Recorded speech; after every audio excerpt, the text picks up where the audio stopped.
심리학을 읽어주는 남자 멘탈리스트입니다. 행동 기법에 대해서 보겠습니다. 조작적 조건 형성 기법을 보겠습니다. 첫째, 행동 조형. 조형은 연속적 접근법을 사용하여 연구자가 원하는 새로운 반응을 이끌어내는 것입니다. 과정을 보면 학습할 최종의 목표 행동을 작은 단위의 하위 행동으로 나누어 단계적으로 강화하여 결국 최종의 목표 행동을 강화하게 됩니다. 차별적 강화는 강화해야 할 행동과 강화하지 않을 행동을 정확하게 구분하여 강화하는 것입니다. 연속적 접근은 목표 행동에 근접하는 행동을 점진적으로 강화하는 것입니다. 둘째, 행동 연쇄. 연쇄는 한 자극이 어떤 한 반응을 일으키면 이 반응이 다른 반응을 유발하는 단서로 이어지는 과정을 말하는데, 한 반응이 다른 반응을 유발하는 선행 사건으로 기능하기 때문입니다. 과정을 보면 행동을 작은 단위로 세분화하고 단순한 행동부터 단계적으로 강화하면서 최종의 목표 행동을 학습합니다. 과제 분석은 복잡한 행동을 분류하여 간단한 작은 단위의 행동으로 나누는 것으로 목표 행동을 쉽게 수행하고 강화받을 수 있습니다.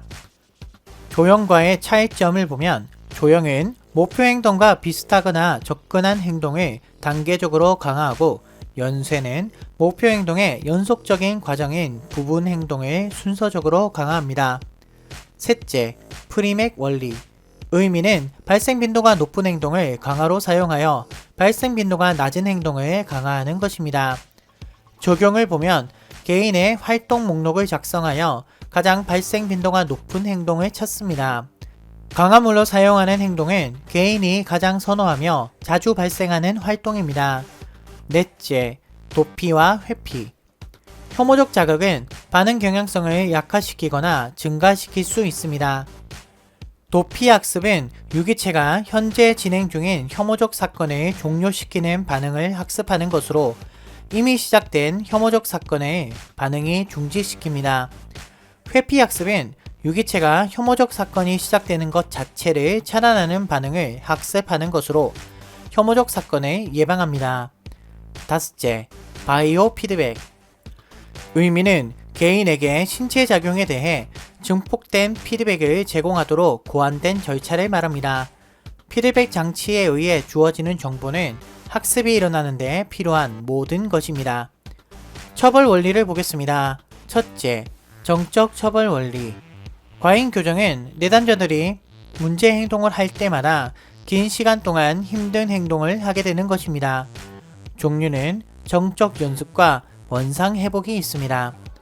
정적 연습은 부적절한 행동을 하였을 경우 부적절한 행동을 대체할 수 있는 교정 행동을 반복적으로 연습하는 것입니다. 예로는 받아쓰기에 틀린 단어를 반복해서 다시 쓰게 하는 것이 있습니다. 원상 회복, 즉 복원은 문제 행동 전보다 더 나은 조건으로 환경을 복원시키는 것입니다. 예로는 아동이 장난감들을 던졌다면 놀이실에 있는 모든 장난감들을 원상태로 정리하게 하는 것이 있습니다. 둘째, 부적 처벌의 원리. 속어는 문제 행동 이전에 그 행동을 유지시켰던 광화인이 더 이상 나타나지 않는 것입니다.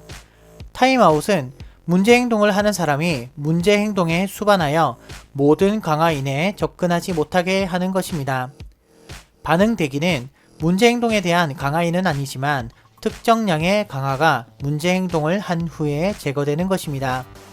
셋째, 타임아웃 유형.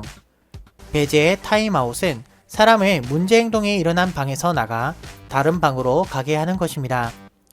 비배제의 타임아웃은 비격리, 비배제, 비격리, 배제, 격리가 있습니다.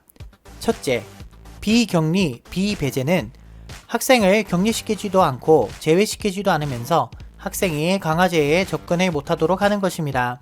예로는 환경의 재구성으로 정한 시간 동안 머리 숙이고 엎드리기, TV 끄기, 활동 자료 제거하기 등을 하는 것이 있습니다. 둘째, 비격리 배제는 아동을 격리시키지 않지만 배제시켜서 아동이 강화제에 접근을 못하도록 하는 것입니다. 예로는 교실 뒷자리에 생각하는 의자로 보낸다든지 교실 뒤 벽 가까이 서 있게 하는 방법 등이 있습니다. 셋째, 격리는 아동을 준비된 장소로 격리시키는 것으로 타임아웃을 위해 그렇게 하는 것입니다. 예로는 교실을 떠나 타임아웃 장소로 보내지는 것이 있습니다.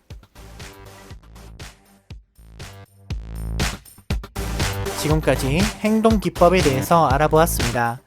심리학을 사랑하는 여러분과 함께 하겠습니다. 감사합니다.